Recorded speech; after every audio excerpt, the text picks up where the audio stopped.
ఇప్పుడు టమాటాలన్నీ రేట్ తక్కువగా ఉంది కదండీ! ఇలాంటప్పుడు మనం నాణ్యమైన టమాటాలు తెచ్చుకొని పచ్చళ్ళు పెట్టుకోవచ్చు. ఇక పిల్లలైతే ఎంతో ఇష్టంగా తినే టమాటా సాస్ కూడా ఇంట్లోనే తయారు చేసుకోవచ్చండి.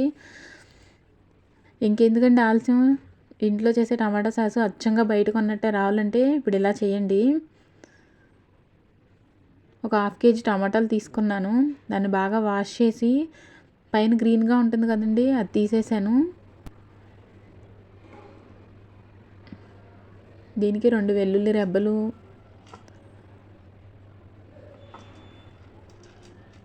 3 లవంగాలు,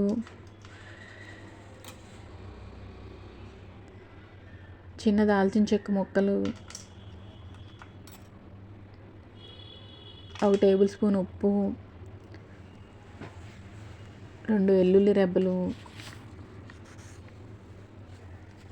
2 చిన్న ఉల్లిపాయలు, 1 బీట్రూట్ ముక్క తీసుకున్నానండి. ఇప్పుడు ఈ టమాటాలను స్లైసెస్లా కట్ చేసుకొని కుక్కర్లో వేసుకున్నాను.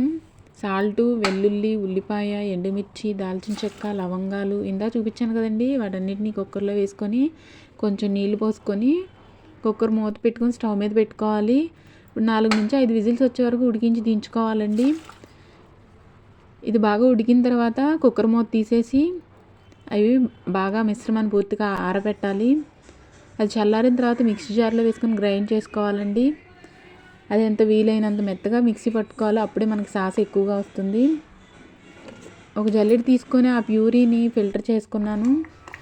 స్టవ్ మీద మందపాటి కడాయి పెట్టుకొని దానిలో ఈ ప్యూరీని వేసి లో ఫ్లేమ్లో అడ్జస్ట్ చేస్తూ ఉడికించుకోవాలండి 5 మినిట్స్. ఉడకడం మొదలైన తర్వాత ఒక పావు కప్పు పంచదార, లేదా మీకు కావాలంటే ఇంకొంచెం యాడ్ చేసుకోవచ్చు. మనం తీసుకున్న టమాటా ప్యూరీ పులుపుని బట్టి సరిపోని షుగర్ వేసుకోవాలండి. ఇలా రెడీ అవుతుంది.